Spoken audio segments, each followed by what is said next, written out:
Hey everyone, and welcome back to another episode of the Movie Mates podcast. I am Matthew, joined by my wonderful co-host and best friend, Callum. Hey man, great to see you as always. So today we're back with another Disney episode, Disney Part 7, and I'm super excited for this one because we've got a good, solid four slate of films today, man. There's not really a bad one out of the bunch, so I'm just gonna hand over to my best buddy just to explain what four films we're going to be talking about today. So Callum, off to you, mate. Yes, so as you said, I don't really think this has happened to us before yet, where we have a slate of Disney films. The four that we're talking about today, all for me are like well up there with some of the best Disney films ever. We'll talk about some of the fan favorites, which we'll see whether they hold up. But we're talking with the Black Cauldron, which is kind of like universally maligned. People are not a fan of the Black Cauldron for the most part. Then the Great Mouse Detective, as known in America, but we would know as Basil the Great Mouse Detective, Oliver and Company, and The Little Mermaid. Yeah, man, I'm super excited. I suppose I was really super excited for Little Mermaid beforehand, 'cause that was sort of, I suppose the start of the Disney Renaissance. And I can see why. It's phenomenal. It's phenomenal. But yes, Callum said those are the four films we're going to be talking about today. Thank you to everyone who supported us recently. Sorry that this episode's a little late. That was my bad on that part. I've been slacking with the film watching, so apologies, viewers. And but yeah, thank you to everyone who supported us recently. Please be sure to like, subscribe, comment, or email us at moviematespodcast@gmail.com. And yeah, man, shall we crack on with our first film then today, Callum? Just Matthew, have you noticed, like, subscriber wise, we get to like 115 and then we get to 116 and then it's almost as though we're capped at 115 because then every time we get to 116 it goes back down, then up, Yeah, then down, it then up, then fluctuates down, very and then we quickly. finally got to 117, then it's back to 116, and I'm comfortable there. I'm I'm happy with that. 116. Absolutely. But if 117th wants to subscribe, please hit that button. But that does mean that these days we're averaging about like one subscriber per video, which is pretty steady progress. In 1,000 years we'll have 100,000 subscribers. Yes, yeah, exactly. So we're all on that way to 100K, and then we get our like YouTube play button, don't you? At 100,000. So But where would we put it, they'd Matthew? Like send we, us we don't have a to. They'd send studio. us to. They would not send us to. We'd go back and forth. You can have on the weekends. Yeah, we have like a custody battle for it. But yeah, man, what's the first film of today then? The first film today is The Black Cauldron, and we talked about this at sort of the end of the last Disney film episode. That this is not fuck my life. This is not critically well liked. They delivered this movie, showed it to test audiences. Children left. Parents were furious. They were like, "Why is this so graphic, dark, horrific?" And then the what one of the higher ups at Disney, I think it was John Katzenberg. I don't know if I'm just like making that name up. I think that's the one. He started to try and edit the film, and as I said in that episode, editing in animation isn't really a thing. Sure. At least not at the time, because they're all painstakingly hand drawn with tiny elements of CGI. That sort of appear here in a very minimal way. So just taking seconds, like minutes or even seconds out of animation completely interrupts the flow. So they ended up removing 12 minutes of footage and then sort of reanimated it in order to keep the flow. Could you really notice that? I didn't really notice No, a significant flow issue. So I me mean, neither. whatever they removed, I don't think it's missing that. I would sort of just appreciate to see the unsanitized version, because I think like especially the character of the Horned King, I think he's by far the best part of the film. So to sort Oh, of see more absolutely. horrific elements within the film related to that character, I think would have been much more interesting than what we got. Absolutely, dude. Absolutely. I was really harsh on this film, to be honest. Like as it opened, I was like, "Is this a Sword in the Stone 2.0?" And I think that is quite harsh in this because this film is very unique in its own sense. And as you said, like the Horned King, he's so menacing, and he's actually my favorite character in the film as well. And it has a fantastic animation. That it incorporates the CGI so well, and I didn't notice that it was edited out at all. So it looks spectacular as well. Probably one of the best animation we've seen so far. Yeah, I think the animation style is incredible, but the quality is at times spotty. Like sometimes it looks 10 out of 10 incredible, and then it's really really horrific. I think it's quite Sure. inconsistent in that manner. Fair enough. But Yeah. yeah, I agree with you that this film is sort of everything that The Sword in the Stone wishes it could be. Yeah. Because I think that Yeah. this is a true fantasy tale, whereas The Sword in the Stone is kind of just a sad attempt at trying to reinvigorate Arthurian legend, and they're trying to break new ground, but it's just I mean it's just fucking boring, isn't it? At least Yeah, this it this is. It had is a some little this had dull. some It is a intrigue, little dull. Yeah. No, but and this film's I good. This think film's more. vibrant. Yeah, I think more than many films. Obviously, this film is based on a series of novels, but apparently it departs from those in a significant manner. But I do think it's revolutionary in the sense that it's one of the first uses of both an undead army and a MacGuffin, and it sort of seems like the MCU took note of Oh, this kind of film, and sort of big time. incorporated a lot of elements. Because I Big think in a time. lot of manners that this reminded me of Thor Ragnarok, especially sort of the Oh yeah, yeah, absolutely good the point. idea of like the undead army of skeletons, born from in this case it was a cauldron. In Thor Ragnarok it was the eternal flame. There That's a were great point, a Callum. lot Yeah. a lot of similar shades, and the protecting of like a medieval-esque kingdom. I got a lot of similar elements, Yeah, and I no, that's suppose such a that great that's point, man. Disney copying from itself once again. Yeah, I know that's such a great point. I never noticed that, but it's so true, Callum. Yeah, for sure. And one thing I had sort of written down here in my notes was the tone of this film. It's quite similar to Shrek in the sense that both are like adventure films and fairy tales and stuff. And I thought this was absolutely fantastic and definitely holds its own as a Disney fantasy film. At this point, one probably could argue that this sort of genre is running itself into the ground. A lot of these films are very rinse and repeat, but this film I think is very unique in a sense, and there's a lot of great sort of side characters. And for one, I think for once, and actually quite a good protagonist in Taron. He seems like a very very nice kid. Yes, and to speak of Taron, my favorite line of the whole film is, "Won't I ever be anything but an assistant pig keeper?" And I just wanted to talk Poor to Matthew. bastard. Uh, sorry. No, I was gonna say poor bastard, assistant pig Well, keeper. see, this is my thing. In my mentality, if I'm happy in my work and I'm being paid appropriately, I'm not going to complain about my title. I have very little in the way of career aspirations. Like, how do you feel? Do you need do you need sort of the powerful title to No, feel not at all. worthwhile? Not at all, Because man. Not at he's all. kind of like, oh, I couldn't possibly be an assistant pig keeper. I have to be a warrior. And I'm like, you seem to be living your best medieval life. Mm, You can't really ask for more at that point in yeah. time.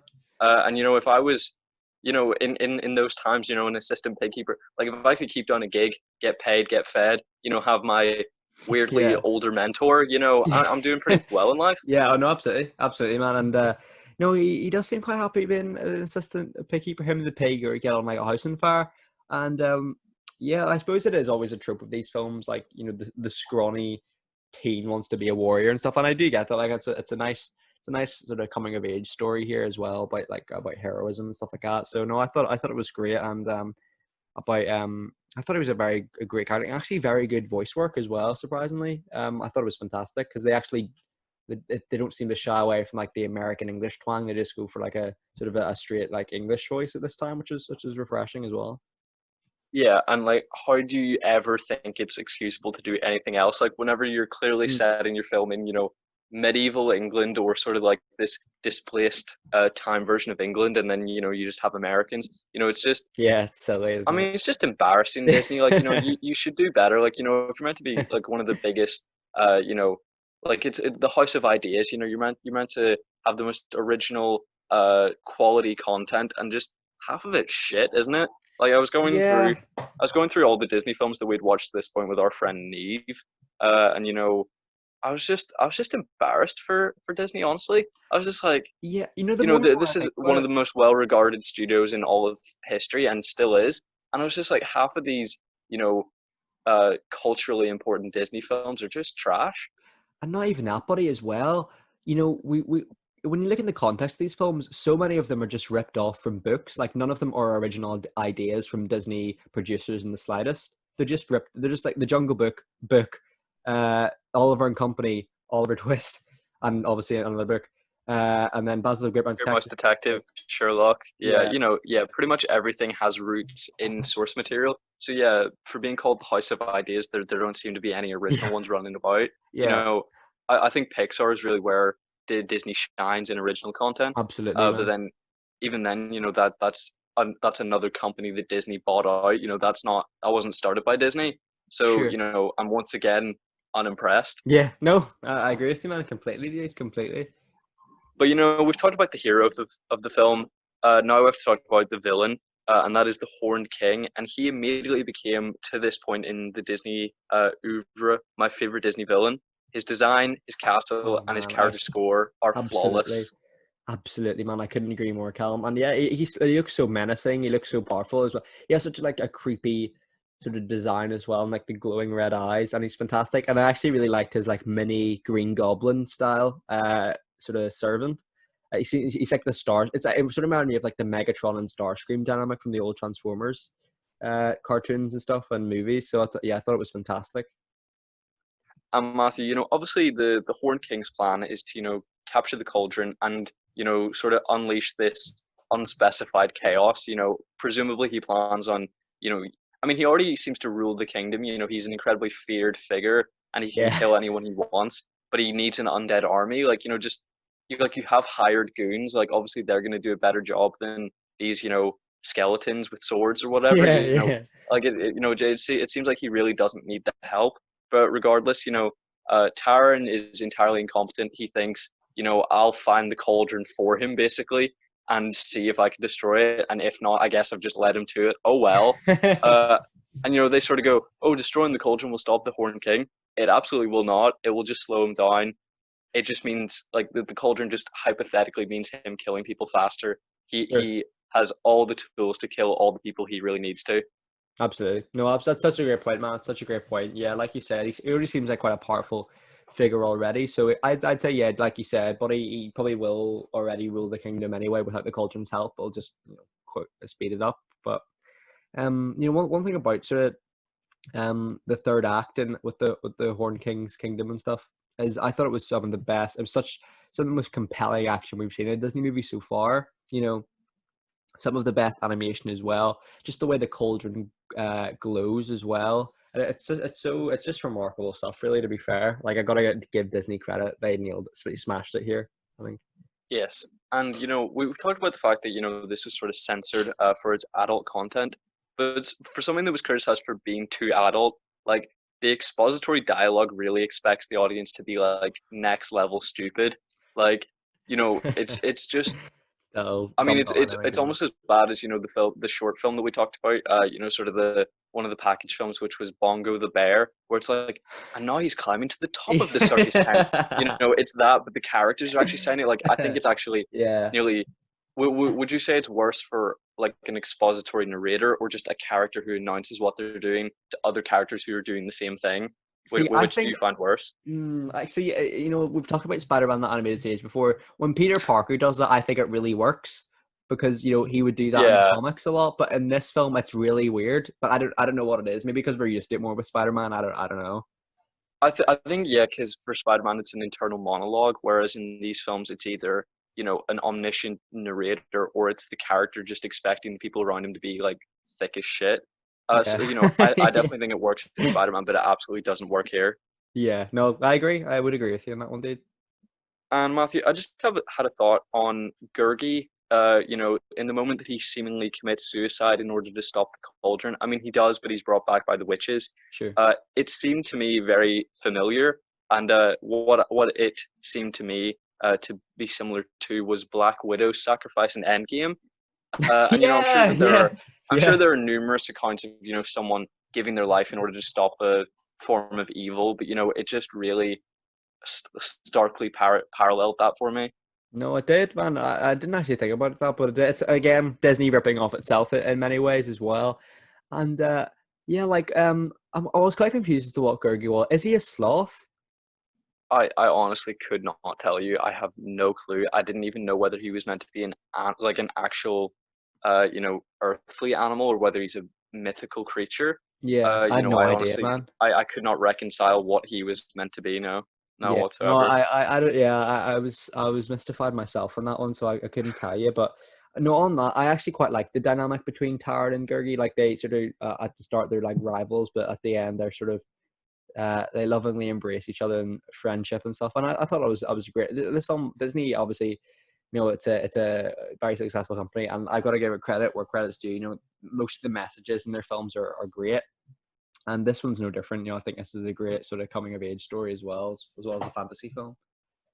And it's also about recognizing that some people just aren't cut out for a certain life, Yeah. because Taran is objectively incompetent, and I'm glad that for once a character recognizes that they are meant to be the hero of the story by the end. He says Gurgi was the hero all along. I am an assistant pig keeper, and I'm okay with that. Yeah, And I sure. think that was a good message of just accepting yourself for the person that you are. It's a great point, Callum. Yeah, for sure, man. Absolutely. Did you ever have anything else on the film, or did you want to jump into ratings? One thing about like the film and maybe not being so much for kids is one point that maybe does support that is I had noticed there was a surprising amount of, like, if you could call them, jump scares in this film for a kids film, and I thought that maybe that was probably, I suppose, maybe a reason why audiences would have left and not taken lightly to the film at all. So maybe if a lot of them were, there might have been a lot more than this in the original cut. So these might be just the ones that made it through. I don't know if you noticed that at all, buddy, but I thought there was quite not necessarily jump scares, but a lot of like just even demonic looking characters. Like the characters are quite sort of menacing looking as well. Yeah, I think obviously for us that's not a big concern, but yeah, I do think maybe having a child watch this, it could be scary. But I think that the biggest edits, of the 12 minutes of footage that were cut, it was apparently mostly character interactions and scenes cut from the Cauldron Born scene, which is where obviously the Horn King raises the skeletons from the dead. Sure. So there must have been more violence because you sort of see them, the skeletons do kill people, but Yeah. it sort of cuts away before seeing even their sword go through them. So I imagine that was more to a certain extent more graphic. Yeah, no, absolutely, man, absolutely. Well, listen, bro, I'd love to hear your rating for this one if you've got no other points there, dude. Yeah, so aside from some heavy-handed dialogue and spotty visuals, I think it more than makes up for that in this spectacular villain, incredible score, and fun and adventurous and entertaining tone. So I would give the film an 8.5 out of 10. That's great, man. Absolutely, that's fantastic. And yeah, I think this film, it stands on its own 2 feet as a really successful and fantastic adventure film. As I said, love the tone of this film. It sort of reminds me of Shrek, which brings back good childhood memories for me. And obviously the Horned King, I would say up to this point, probably up there with the villains of Disney, like the peak villains of Disney. With Cruella de Vil and the evil queen and stuff like that. So what, I have to give this film an 8 out of 10. I had a great time with it. Yeah, I think in regards to villains, like I think that I would say that to that point, the Horned King is my favorite, and then with the films that we're going to talk about today, like let's leave Oliver and Company out of it. Disney manages to pretty much top itself with every villain, Absolutely, to man. get to its absolute peak. And I'm hoping that I resonate with the character of Scar, from The Lion King Yeah, well, yeah. because Matthew, we haven't really talked about the fact that I'm quite a Disney novice. I don't know about you, but I sort of watched a few here and there as a child. I would say The Great Mouse Detective is one of the few. I think I counted up of the 58 films that have been released. Before we started this endeavor, I maybe watched 12 or something. Like, were Yeah. you that I would say, yeah, about familiar with that, the buddy. Disney Yeah, films? about the same. I was more of a Pixar guy. I was more of a Pixar person, even though, well, I mean, I don't know. Pixar has some low lows and some high highs. And a lot of the Disney films that we've covered are sort of just middling, but there are some that are just genuinely offensively bad, and then I some agree. today Yeah. that are pretty spectacular. So Yeah. yeah, I mean, Pixar I think is the more consistent studio. The more I look back on our Pixar series, the more I sort of think, yeah, like there's no real middle ground there. It's either good or it's bad. Like there's none just all right, really, is there? There's like there's really Yeah, high highs and then, like you said, buddy, like low lows. because I mean, I think pretty much all of Toy Story is pretty great except Toy Story 4, which I think is pretty bad. And then like Wally is obviously bad in my opinion. And then pretty much yeah, I agree with you. I don't think there isn't much gray area within Pixar. Hmm.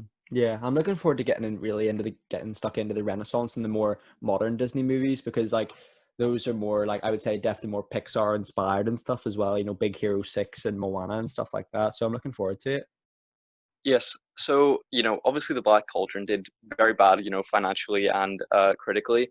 And, what is considered, at least according to Wikipedia, the start of the Disney Renaissance is actually The Great Mouse Detective due to its like massive success.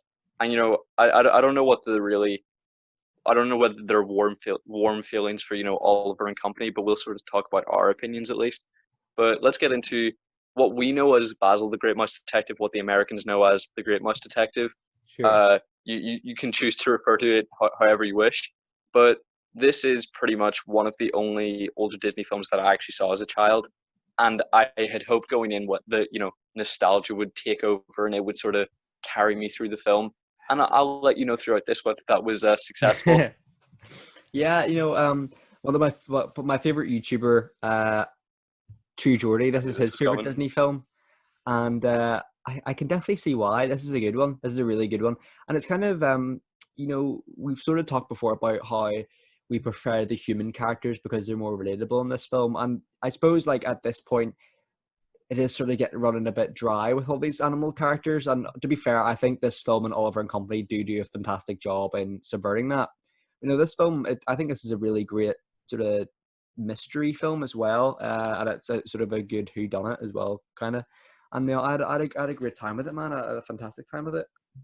Yeah, and obviously that this film is heavily inspired by Sherlock Holmes. So, even though in fact it's one of the least original concepts because it's based on, dozens of novels, it still feels like one of the freshest. And I think that's perhaps because Sherlock Holmes actually rarely deals with like missing persons cases. This isn't about a murder, it's about a kidnapping. And I Sure. think that's maybe where the level of freshness comes from.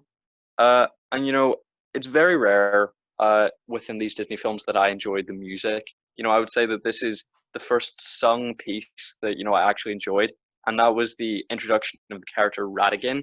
In Oh Ratigan, Oh Radigan. Ratigan. I don't actually Yeah. know the title of the song, but I assume it's something. Uh, I assume it's Oh Ratigan, but I couldn't say. But I think that his voice is especially captivating and entertaining. Absolutely. I think he's a really great character in this as well. 'Cause he's kind of funny, but also quite menacing as well. I know that I've used that word quite a lot, but this film actually it kind of makes you wonder how Radigan managed to gain so many followers in the first place, because everyone treats him like royalty, but he treats everyone like shit. I guess it's just fear and intimidation, and it's sort of like if you don't work for him, you'll be killed by him. I Yeah, suppose it's that mentality of I like, suppose why so. does anyone do anything? And I guess if he's sort of the best crime boss going, if you want to make it in your own right, I suppose you have to work from the bottom up. So Yeah, maybe they're just advancing their criminal careers, maybe. Matthew. Maybe, yeah, yeah. Maybe there's more to it than I thought. Like there is quite a like this film. I think it's set in Victorian London, so it's quite a unique setting as well. And I suppose that adds to the Sherlock Holmes aspect of it. So I thought it was a really good idea, very smart idea. It was quite refreshing as well. Yeah, me too. And obviously because this is heavily inspired by Sherlock Holmes, it has all the positives and all the negatives of of that character. And I would say the biggest negative is in all of Sherlock media, their presentation of like the the deductions made by the character are, in my opinion, ridiculous. But I was wondering whether you think the fact that it's sort of played for laughs here sort of excuses that. Yeah, I think it does. I think it does because in classic Sherlock Holmes literature, the way he like distinguishes someone's profession based on how they look, it can be seen as a bit silly. I can definitely understand that, but here I do think it works. What about yourself, mate? Yeah, I think here it works, but in most Sherlock media, it does just come across as quite lazy. He knows things because he needs to know things to help advance the plot, and Yeah, just yeah, writing a know-it-all character is just helpful to progress through the plot. But often like an excuse it. Obviously, I think here they do the best attempt at saying, oh well, you made this stitch in your jacket, so that means that you're a surgeon. That actually, despite being in a kids' film, that was actually one of the best leaps of logic made by a sort of detective character. But things deductions yeah. made by Sherlock are often ridiculous, and often it's oh, I know exactly what poison that is, based on the taste of it or whatever. Yeah, And I'm like, yeah, how have you tasted every single, like you haven't tasted every single chemical element, don't even pretend, yeah. that I you know. hypothetically know every single smell or taste possible. I think it is just a huge leap of logic normally, but I do think it works here. Yeah, no, I'd have to agree with you about 100%, 100%. For the main protagonist of the film and like the titular character, I thought Basil was quite harsh on Olivia at the start. Yeah, I was surprised because, yeah, as you said, he is meant to be objectively the protagonist of the film, and I thought, that he's a bit of a douchebag, quite early on. That is He very grows true to on me. Sherlock He Holmes, grows on because me. Sherlock Holmes is just a massive dickhead, honestly, especially in the Benedict Cumberbatch series. He's just a complete asshole, especially to John Watson. Is it set in the modern I forget. day? It's set in the. Have you not seen Sherlock, man? Nah, man, haven't seen it. Is it good? I mean, you need to watch it for Andrew Scott's performance of like Moriarty. Just that alone makes the series worthwhile. Sure. But yeah, it's a pretty fantastic series, honestly. Until you get to like season 4, which is just complete nonsense, honestly. But I really love that show, and I am a big fan of Sherlock Holmes for the most part. But there are obviously character traits that I'm not a huge fan of. But this film, I pretty much loved everything about this film. Uh, and there's a moment in the film where the characters of Basil and what's his partner in this film called? Um, I don't know. I didn't know. I didn't make any reference to him in my notes, so I can't. Are you talking about like Uh the mouse that finds Olivia? yeah, it's meant Yeah. to be. It's I'll have a wee uh, Google of him. I know it's obviously meant to sound like Watson, so it's like Hodson or some shit, but like It it's not that. is. It is. It is. It is. It is. It is. It is. It is. It is. Why can't I find it? Hold on. It's okay. I'm trying to find it here. Is it Judson? No. Is it? No, that's like the maid.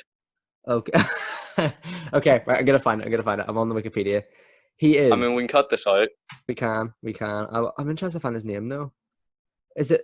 Uh, what is his name? Dawson. It is Dawson, yeah. Dawson. Okay, so there's a moment. Fuck off. There's a moment in the film where Basil and what the fuck was his name again? Dawson. Dawson. Dawson are trying to find the newly captured Olivia, and they've what's Dawson's been drugged, and Basil You know is that Harrison trying to Ford find clip Radigan. on Graham Norton show where it's like Ryan Gosling. That is like your version of that. And there's a moment in the film where they're trying to find Olivia, and they fall into a trap basically. And honestly, the film kind of effectively fooled me. I believed that Basil had found Olivia, and I did not expect it to be a trap. Yeah, no, I'd have to agree with you, man. I have to agree with you. And, I think the action in this film is especially great. And it's great at subverting your expectations. The action scene in the antique toy store, it actually reminded me of Toy Story 4 in a weird way. I don't know if you got that as well. But, I really enjoyed the Sherlock Holmes aspect here. It was fantastic, really refreshing. And obviously, I really like the character of Toby the Hound. He's sort of not in the film for a lot, but he's I like the relationship between him and Basil. So no, I'd have to agree with you, man. The film is good at subverting their expectations. And Matthew, would you agree this is probably one of the dumbest villain plots you've ever seen? Oh, without doubt, Because yeah. it's to replace the queen with a robot version of herself, which in itself is like the robot itself is absolute ass. Dog shit. And I have to wonder whether it's sort of a Kalen Urso inspired thing, like from Rogue One, where Mm. he intentionally built the fault within the Death Star so that it could be blown up. I wonder whether Olivia's dad, made the robot intentionally like just good enough, but also intentionally shit. So people Yeah, are like, "What the fuck is yeah, this?" But exactly. also, no one seems to have a reaction while she's like stuttering, Uh, and like shaking on yeah, stage, like yeah, uh, so it's obviously a horrifically dumb plot, because they want to replace the queen with a robot of herself, which then bequeaths certain powers to Radigan, where they could just, go the old route of replacing a monarchy, which is just kill the queen and declare yourself the new king. Because exactly. I mean, like, what is the law on that right now? Because that has been, just seen as like the done thing. Like It's a good point. the current monarchy are in a position of power because someone down their family line murdered another of the monarchy and called themselves the new monarch. So like, where is the line of thought on that now? Is that completely illegal? Because I mean, it is murder, but also if you kill the queen and then declare yourself the new king, like who's going to stop you? Exactly. Yeah, that's a really interesting point. Actually, I haven't I mean, actually I assume these heard of days that. that's just murder, but surely it was murder before. Like, does it have to be in the context of like an officially waged Yeah. war? Maybe yeah, because I'm trying to Because think. obviously, like when Harold Godwin like lost the Battle of Hastings in 1066, William the Conqueror like just became king. So I Hmm. mean, Yeah, do they have to be killed on the battlefield? Because I mean, that's a you good point. don't see like the Queen like roll into the front lines, do you? No, you don't. Yeah, she's just like with a gun or something. That'll be weird. No, I'd have to agree with you. Like, that's a weird one. Yeah, I suppose like yeah, Radigan's plan certainly is interesting. I don't know if it's good, and it doesn't obviously work, but yeah, like it's I suppose maybe killing the queen would have been a bit dark for the kids' film, but I agree with you. It probably would have been a more sensible option. So Matthew, do you have anything further on the film or just your rating? Just good to go for the rating, but I'd love to hear yours for this one, Callum. Okay, so I think it's a really fun film with a great villain, and it's honestly one of my favorites from my childhood. The nostalgia wasn't there, honestly, because obviously, when you think of nostalgia, it's something that, when you watch a film, you feel a piece of your childhood on screen, and it sort Hmm. of carries through, and Yeah, you're sort of oblivious to the actual quality of the film. But that wasn't there for me, which, in some ways is a good thing. It obviously limited my enjoyment of the film, but it proved that it is a high quality film when I didn't feel that and still enjoyed it because I didn't it's a watch great the point, film man. with, rose colored glasses and still managed to have a great time. So I would give this film a 9.5 out of 10. And I would That's say to this fantastic, buddy. point, my favorite Disney film that we've covered. Awesome, man. That's How about you? fantastic, buddy. You know what? I think this film is really compelling. Great cast of characters. Basil actually grew on me a lot, and by the end, I actually felt they had killed him off. To be fair, so it sort of subverted my expectations again. And I love the Wait, third had you act. not seen this film before? No, it's my first time I'm viewing it. Oh, So that's weird. Like I yeah, thought this was, sort of a film that we had vibed over. yeah, it's certainly a bit of a cult classic, I would say. And I'm glad I've watched it. So I'd have to give it a 9 out of 10. Really great film. Definitely would So recommend. Matthew, like, which films have you given like the best review to? Because I know that you gave, for some reason, The Many Adventures of Winnie the Pooh a 10 out of 10. Yeah, Are there any other that have reached that quality so far? I think I might. I'll just have a wee look through past notes here and what I've given. So I've given 101 Dalmatians a 9.5. I've given A Jungle Book a 9. What else have I got here? I think maybe Yeah, you've been given some high scores. Like, pretty much the only ones I've liked to this point have been like the Sleeping Beauty, The Rescuers, The Great Mouse Detective, and then we'll talk about further ones that I enjoyed today. hmm. Yeah, no, I don't think any of us have given a 10 out of 10 so far. Oh no, I You have. gave Winnie Yeah, the Pooh a yeah, 10 out of 10 yeah. for some reason. I really wanted to write in the Masterpiece. description like more like Winnie the Pooh, am I right? Because it's shit. Bloody That's got him good. because it's fucking garbage, my friend. Masterpiece. What are you talking about? Masterpiece. Masterpiece. Well, So, listen, what film did one that you? we'll be talking about now, which I have a feeling, weirdly, I have a feeling that you did not enjoy this film, and Oh, I I loved it. did, I which loved it. is I'm very surprised honestly because I felt some disdain in your voice every time you went fucking all Oh around no, company. comfy. Like, I felt aggression, but this is one film that I expected to thoroughly hate because not only is it incredibly musical, it is also, uh, you know, almost solely animals. So I thought it was a pretty lethal combo, and I thought I would genuinely despise it. But I was very surprised by this film, and I thoroughly enjoyed it. Oh man, I had such a great time with this. Finally, a Disney film set during present day. Thank God. Yes, like, it was such a smart idea to do that because honestly, I don't think I could have hacked another animated period piece. Like if this had been, you know, even with animals, I don't know that the story would have changed, drastically because I think you still could have had the character of like Jenny and her family as sort of like aristocratic rather than just rich New York citizens. Sure. I don't think it would have fundamentally changed it, but it still made it feel fresh. Absolutely, absolutely. And the one thing I didn't know about this film is that Billy Joel is a lead in Dodger. this. He's Dodger, and Yeah. that's amazing casting and incredible music here. Yeah, I have never pictured him as a voice actor, but I thought he was genuinely incredible. By the way, are you in someone's kitchen? Like, Yeah, I'm in the cabin with Kristen Carter's okay. cabin. I only just noticed that the background was just bread. Like, it took me a second. But yeah, I never knew that he was, obviously I guess, it would be hand in hand, if you're such a talented musical voice that, it makes sense that, your voice would also be captivating in sort of a voice actor Yeah, position. that's It fair. definitely makes sense, but it wasn't something that I'd ever thought about because I Yeah, don't think he's it's great. really it's not really something that you see a lot, but I really loved it here. Yeah, And it's a very different musical genre than I expected. For the most part, it's a bit of like hip hop, and sort of like it really captures like the 1980s like zeitgeist of music. It really feels like something you would hear on the streets of New York. oh, And absolutely. Yeah. it's that's never been my favorite genre, but finally Disney like did something musically fresh. Because So true. we're very used to sort of like dreary like like in Winnie the Pooh, it's like, and we're going on a picnic, and I'm just Yeah, like, what are you doing with your lives, yeah, and then we're going on a picnic, I guess, but why are you telling me? Couldn't give a shit. yeah. Like the rule is like show don't tell, and also Yeah, definitely don't tell in a fucking like piece of music. yeah. So So true. Yeah, it was very fresh to see here that they're just singing about life and crime and the concept of like family within a gang. It's much more interesting than just singing about your daily activities that no one gives a shit about.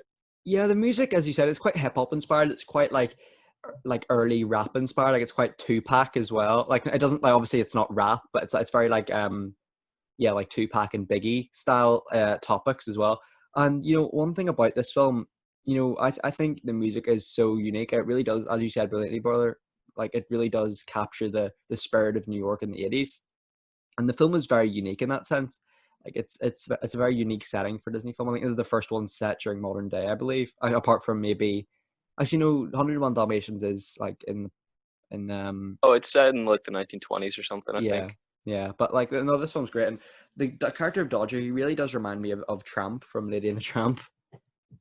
Yeah, and also a bit of Thomas O'Malley from the Aristocats. Yeah, Bit I of get that that. I vibe. can see that. Yeah, I for mean, sure. both of those are sort of like lovable rogues, but like, I feel like how do you feel in this film that, instead of sort of like portraying them as like the criminals that they actually are, they're sort of portraying them as like, oh, lovable scamps, and then, they're like objective heroes by the end.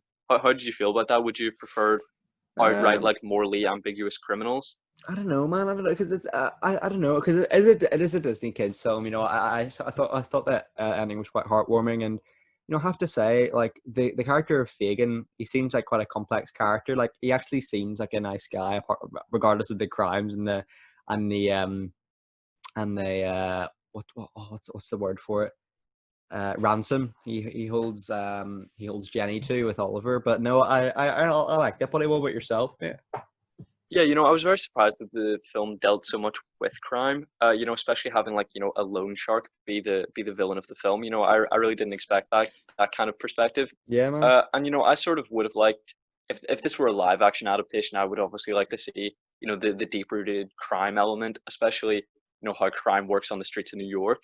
But really it's just, them stealing to survive, where I would have liked a bit more of a, like hustles going because I know in I'm pretty sure Dodger like in Oliver Twist would like pickpocket people, but really it's here it's just him getting one over and getting some on people who like aren't treating them nicely anyway. So Yeah, you don't really feel bad for any character that's like swindled in this film. it's a good point, man. It's a And really good point. it is obviously a kids film, and I respect it for that. Yeah, How did you feel about the character of Sykes, the villain of the film? In my opinion, I don't think he's really in it enough to make yeah, an impact. I'm not like, oh, yeah. one of the classic Disney villains, Sykes. Mr. Sykes. Like, Yeah, who gives a shit? yeah. And it's interesting because I think he has the potential to be a really interesting character, but he's not in it enough for me.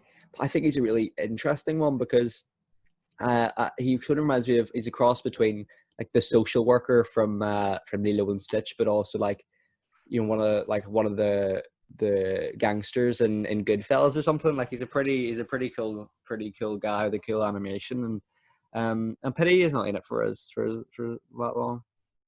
Yeah, I mean, obviously we know that, they talk a lot about death and they have characters die in these films. So, I really don't think I think we could have seen, Sykes like maybe apply a bit more pressure, in sort of like getting the returns from Fagin that he needed. So, I think they could have pushed the boundaries a little bit more, shown a bit more of his criminal lifestyle. But, we sort of see this, I mean, quite anticlimactic, third act, where I honestly don't even know what happened, where like there was a car or something and they were like Yeah, running along it and they were trying to save Jenny and save everybody and then Fagin Oliver's comes in. like Yeah, something happens to Oliver. He's, sort of like limp in, their hands and they're like, oh, is he dead? No, he's not. Who gives a shit?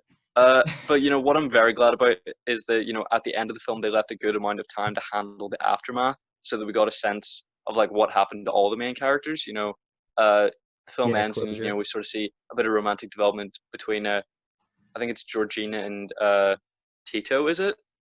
Yeah, I think so, man. Yeah, yeah. Are you talking about like the posh dog? Like the Yeah, posh dog and what one of Fagin's gang. So I was glad because when you sort of compare it to like 101 Dalmatians where they're taking all the puppies, or Lady and the Tramp where Tramp is inducted into Lady's lifestyle. I think this gave a more generous amount of time for the aftermath, and we got a greater sense of future events to come.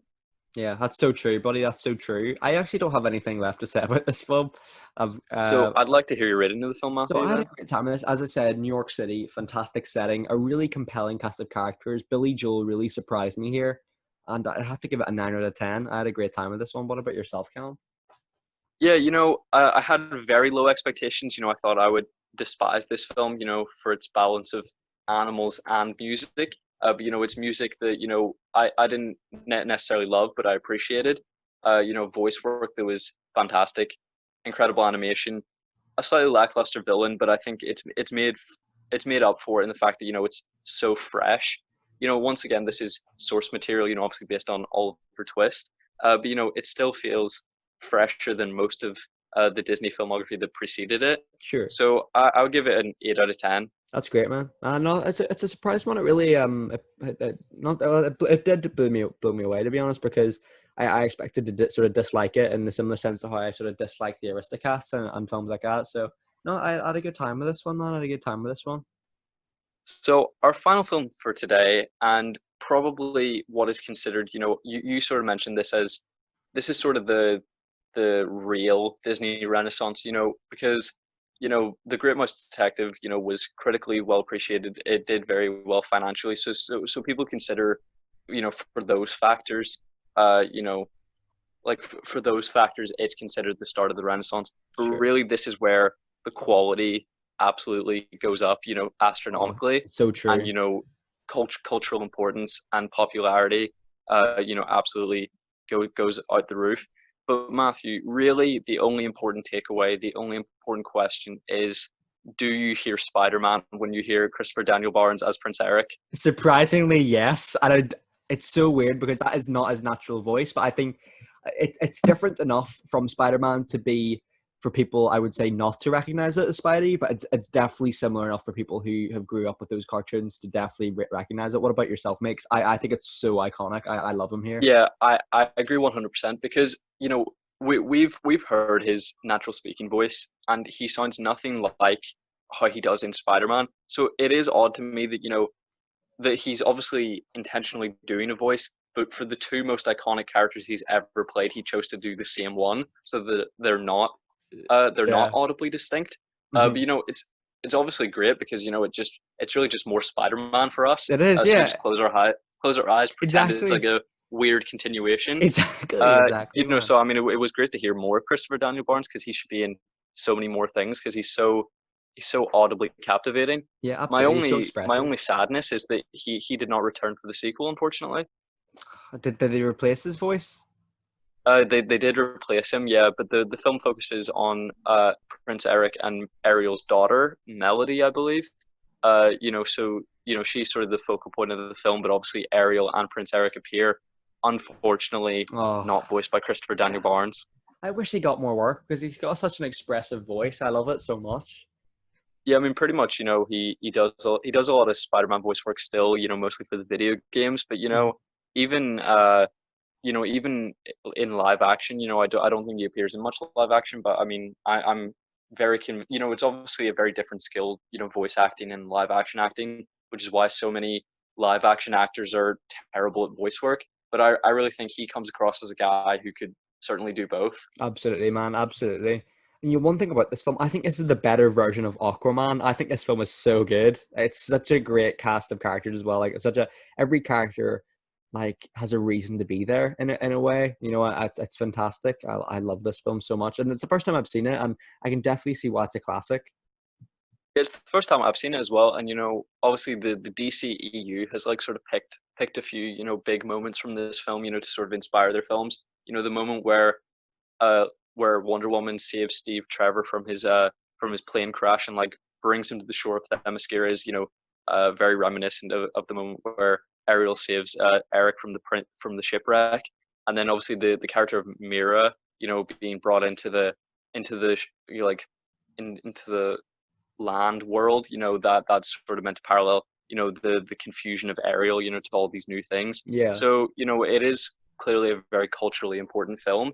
And right from the start, there's a scene where Flounder and Ariel are chased by a shark, and I was incredibly unmoved because it was an intended moment of tension. I just felt nothing, and it sort of set me up to not enjoy this film, and then I was hugely surprised by the rest of it. yeah. No, it's always an interesting one where like it's sort of like a horror film starting with like the main action set piece at the start of the film when you know nothing's gonna happen. So yeah, I do know what you mean with that one, man. Like the shark scene was never gonna go anywhere because there's still like an hour left, an hour and 20 left. So I'd have to agree with you. But this film is just it's so great at just surprising you. I think there's some great lines in here and some really humorous characters. Like I love the character of Flounder, and I really love the villain Ursula. She's like a really cool. She's like a really great design, like Cruella de Vil meets Octopus, and she has such a great animation. I think the animation here really goes up a level. Yeah, and she's introduced very early on, and that's sort of what made me think about the live action movie that is upcoming. Because people had some horrible reactions to the casting of a black actress as Ariel, but I think the only actual concern of the cast for that film is Melissa McCarthy as Ursula, and I just don't see it whatsoever. I just don't think that she has. Yeah, I don't think she has the charisma, or at least the right charisma for I'm trying to Ursula. think who. I'm trying to think of a good I just can't actress. picture it. I'm trying to think of a really good actress who you could cast there. Maybe like Emma Thompson. Maybe I don't know. Um, I'm trying to think of a really good casting for that. It's hard. It's a really Because I hard mean, character to cast. it's obviously going to be for it. Well, I mean, it should be a CGI character. So what's really important is the voice, and Mhm. I just don't see Melissa McCarthy Yeah. as Ursula. Yeah, me neither, man. Me neither. I'm like, I didn't know there was a live action one in development. That's cool. Yeah, there's the actress. Her name is either Halle or Haley Bailey, but she has been cast as Ariel, and from everything that I've seen of her, which is very little, she seems fully up to the job. She seems incredibly Awesome. charismatic. I'm looking forward to that. Uh, Prince Eric, I can't remember the name of the actor who has been cast, but Harry Styles was in early talks, and I think he would have been a really great choice. People are really pushing for Terry Crews as King Triton, and I think that would be amazing. I think Yeah. he'd be absolutely perfect, especially because he plays such like an overprotective dad on Brooklyn Nine-Nine. I think he'd really work here, and Yeah. sort of bring the comedic chops. But I think everyone aside from Melissa McCarthy as Ursula seems like a good fit. Yeah. Absolutely. Is Terry Crews Triton, or is that an idea you'd like? Oh, that's just a fan casting that I appreciate, but no one has been officially cast, so I mean the door's still open. Absolutely. I would love him as J. Jonah Jameson or something like an alternate Spider-Man film as well. I saw that floating about. I think he'd be fantastic. Honestly, if you sort of placed him, if they did a Spider-Verse version with the Miles Morales Earth, I think he'd be a fantastic addition as J. Jonah Jameson. Do you, Absolutely. I mean, this is very off topic, but like, do you like the idea of JK Simmons back as J. Jonah Jameson? Like, do you think it's worth it for the nostalgia, or would you have liked something new? It's only worth it if they bring Toby back. That's the thing. You can't. You gotta bring Toby back in Doctor Strange too. You just have to. You have to. Yeah, because I And mean, in the end, yeah, it's J.K. Simmons back, but it's not our J.Jonah Jameson back. This is a new character with a new backstory, a new life a context. new So I haircut. really don't.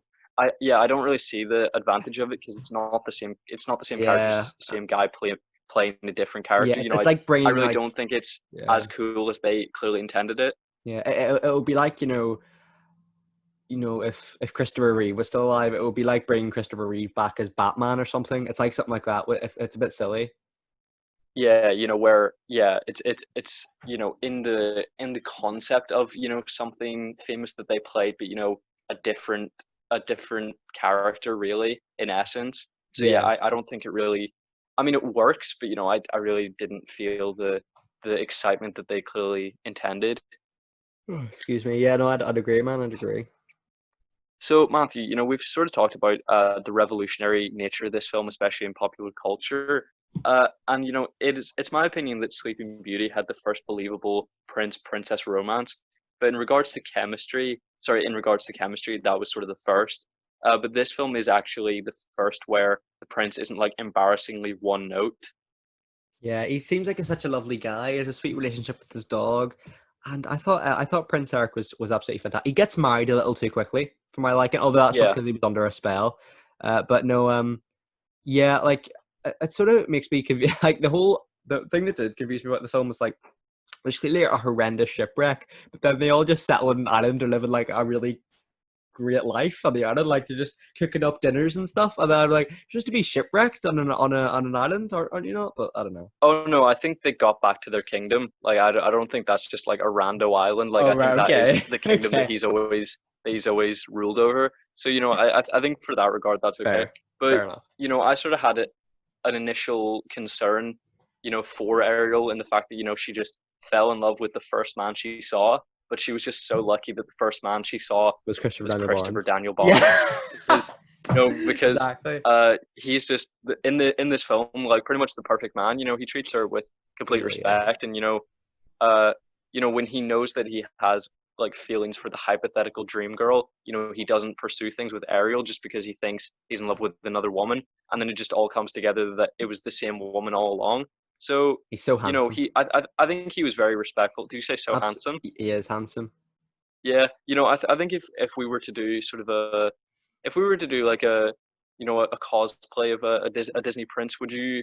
I think you'd fit the bill for a Prince Eric or a Oh, Flynn Rider. stop it, stop it. I think we'd have to go for princesses. Well, yeah, if we were to ever, do sort of a Disney dress up situation, I think we'd have to. But what Disney princess would you go for? I would go for. Can we go for any Disney character? Any Disney character, or it has to be a We're princess? we're not talking Pixar, my friend. Okay. Disney animated of the Ooh, 58. that's a good shot. I'm trying to think. I Have you think seen Wreck-It Ralph? I've seen Wreck-It Ralph. Yeah. If you can put that into a ponytail, you're Vanellope. I don't know. Fix it, Felix. Imagine. I'm trying to think. I don't know. I'll have to ponder that one. Who would you go as? I've got quite short hair, and I think I think Snow White's probably the one with the shortest hair. So, Snow White. if I'm not wearing a wig, probably going to be Snow White. I mean, why are we talking about this? But just I think it'd be funny. But if you were to dress as Disney Prince, would it be Prince Eric you'd go for? Because I I like think Princess. It's the Christopher Daniel hair Barnes wise effect. that's what you could style it into. It's the Christopher Daniel Barnes effect, man. But yeah, yeah, I initially had an issue that she just fell in love with the first man she saw, but she also has great reasoning because he's also a fantastic guy. So I by the end did not have an issue with that.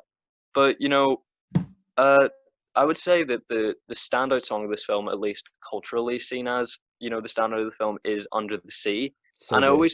I always in I always believed that "Under the Sea" was a bop that was just meant to introduce the audience to the world under the sea. But it's really just a manipulation to stop Ariel growing as a person, and Sebastian Yeah. is just a massive prick. It's quite dark when you think about it, isn't it? 'Cause that's in the Yeah, middle. That's just he's before a just really like intense scene. because I thought the lyrics like baby it's better like down where it's wetter. I thought that was just them not really knowing what's above the surface and them just talking about what a good life they have under the sea. Whenever I had seen clips from this film, I thought that was at the very start, and that was just an introduction to this underwater world. But really, Sure. it's just, oh no, you shouldn't go up there because down here's way better. Yeah. You have your family, you have all this, and then I'm like, yeah, but she doesn't have love, she doesn't have happiness. So you're Yeah, really it's just, true. you're just stopping her from growing as a person. Yeah, and on that subject, like, I think I definitely misjudged King Triton at the start of the film because at the start I said King Triton Yeah, seems like a bit of a dick, but then I said scratch that. His sacrifice was reasonably noble, and I respect him for allowing his daughter to find love with Eric. He probably should, to be fair. Like what is she like 16? So yeah, if she wants to go there, go there. But I mean, I thought it was a nice character development for him. He clearly feels bad about shouting at her and stuff and destroying all her collections of human items. But no, I thought it was good. yeah. I mean, I think it's perfectly fair to judge him that way, at least for 80% of the film. It does take him a long time to warm to the idea of Ariel leaving him. But, he clearly has the magic possible to, have the best of both worlds. Clearly he has magic. So he could have easily, said, anytime you're on land, you have legs. As soon as you get into the water, you're a mermaid again. I really don't think he had to do, the stark contrast of a decision of, I'll give her legs and she's permanently a mermaid. And I do think that is maybe, from memory, I have to imagine that's amended, in the sequel because it's about the daughter having her own sea-related adventure. So I have to imagine that she's part mermaid. So I have a feeling that they do amend that issue in the sequel. But here it just does seem odd that he makes such a black Yeah, and white that's true, decision man. of, oh, she's either on the land with him or she's in the sea with us. Yeah, the one thing about this film that really surprised me was how strange male mermaids look or mermen look. They look so strange. It's unnatural Yeah, to because I see. think the tail goes like all the way up to their nips, like Yeah, instead of like just to their waist.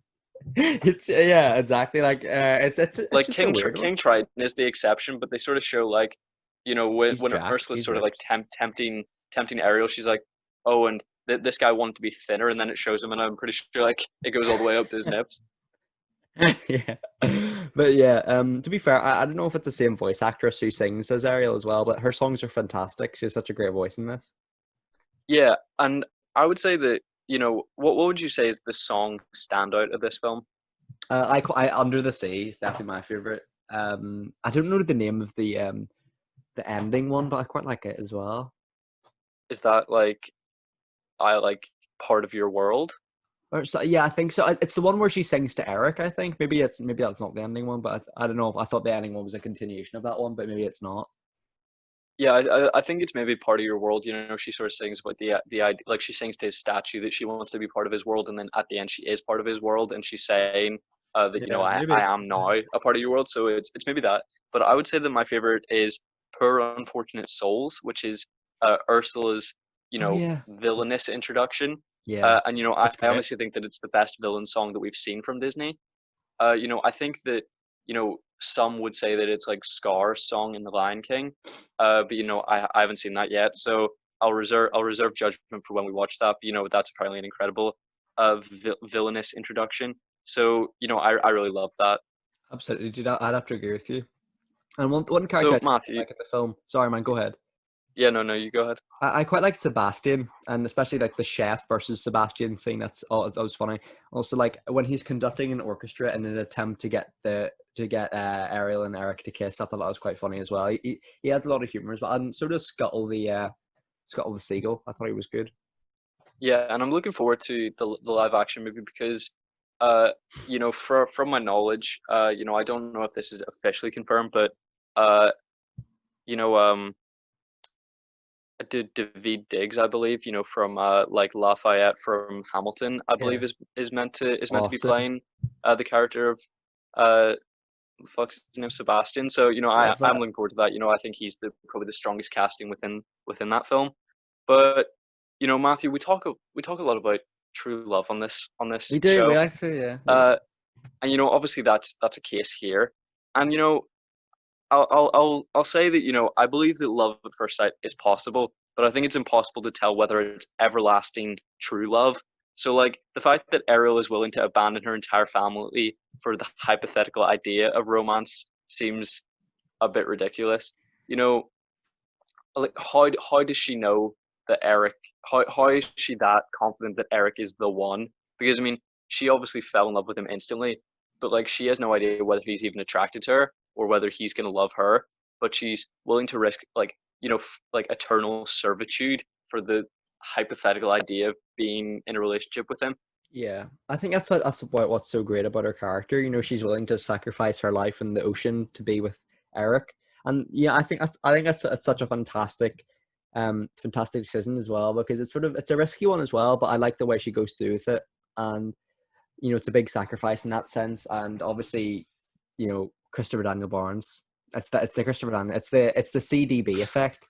And also, like, I've got to be honest. I thought this is one of the best romances so far in Disney. To be honest with you, man, I thought it was absolutely stellar. And I really respected her decision to risk it all for true love. No, it's absolutely my favorite, but she's also not risking it for true love because they don't have that true love as a basis. She's risking it for the idea of true love I for suppose, someone yeah, that may be like, for whatever reason repulsed by her. Like she knows that she thinks like she's like, oh, I've seen this guy, he's kind of hot. Uproot my entire life for him, maybe. He may not even like me. Let's give it a crack. It just seemed. I mean, obviously, it works out in the end, so that's all that really matters. But yeah, this film is sort of driven by the decision by Ariel to trade her voice for legs, with Ursula. And quite honestly, it seems like trading your voice or the potential of servitude is fair. It seems like a fair deal. Like, legs for my voice or, legs and a kiss, you know, or servitude. That makes sort of seems like a fair deal. But what doesn't seem fair is sorry. Like what doesn't seem fair is both. I would think that it's continues to be a fair deal if she was using the voice as collateral to make sure that she returns. Uh, you know, if she sort of has the voice and then Ariel has to return to yeah. get it.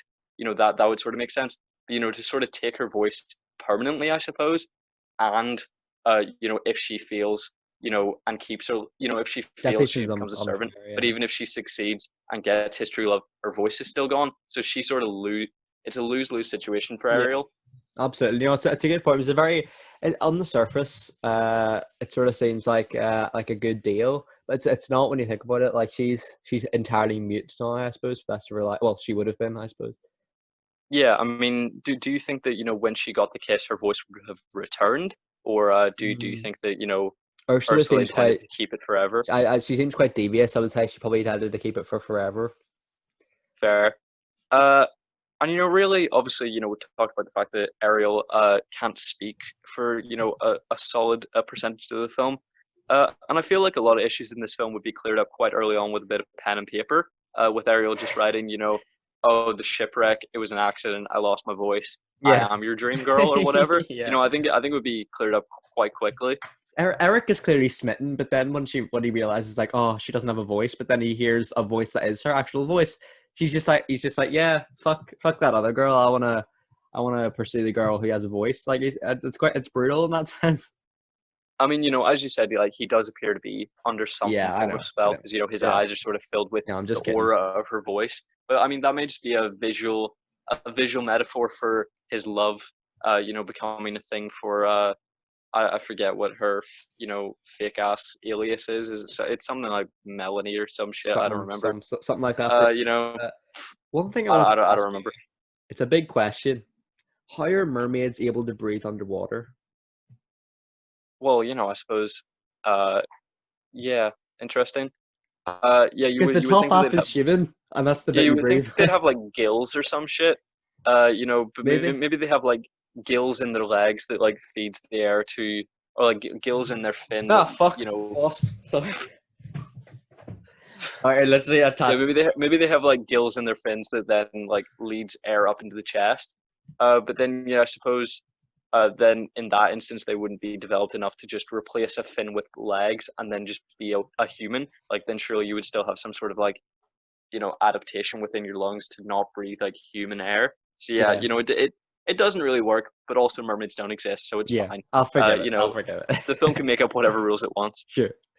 And obviously, Eric is not aware of magic because he's not familiar with any of this, and Ariel can't just immediately explain, "I'm a mermaid. I now have legs." So obviously, he's unfamiliar with all of that. So imagine if you're unaware of magic, and then on your wedding day, you see both a mermaid and Ursula. Like like Ursula's like crawling on like crawling up the aisle. Like that's just the most traumatic shit like Oh, you'll ever see in your absolutely. life.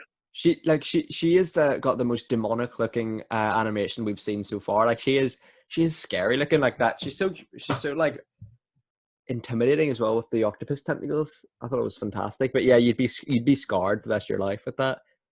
Yes, and quickly after that, we sort of see this climactic battle between Ursula, who's absolutely huge, versus the protagonists of the film, Yeah. and she's ultimately uh, Killed by a you know boat. impaled by a boat. Like, do you think that's too violent for a kids' film? That's the most hilarious death I think I've seen. I don't know how How Eric's did it able to compare? Like, scream that. I think the last one that you find like properly hilarious was actually in Snow White, where Yeah. she's sort of like struck by lightning and then falls off a cliff. Yeah, that's quite funny as well. This one might take it, because Eric somehow manages to steer the boat on a wave and spears it into Ursula, which kills her. I think that's quite funny.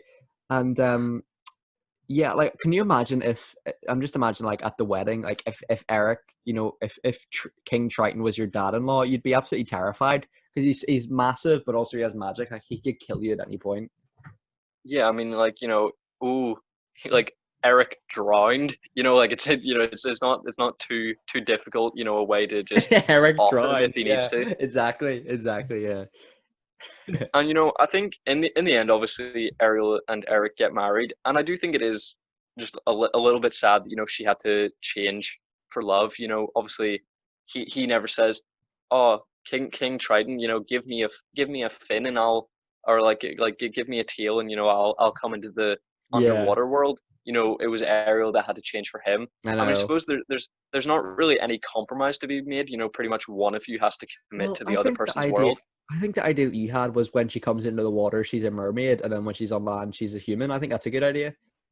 Yeah, I think that's probably the closest compromise. But I suppose like even just like committing to one another's lifestyle, I suppose you have to settle on one, at Yeah. least for the majority of your Also, existence. if So it I rains, mean, she just turn into a fish, half fish. sorry. If it rains, she just turn into like a little half a fish. Let's say seawater she Seawater, makes that yeah, contact with, because fair. then if she's like flip flopping in a bath or whatever, that's not ideal. But this is honestly the first time I've ever enjoyed all of the music of a Disney film. It's That's so usually good, man. the vast majority I hate, or there's like one redeeming song, but here everything is great. It's so good, man. It's so good. It's so underrated as well. It's fantastic stuff.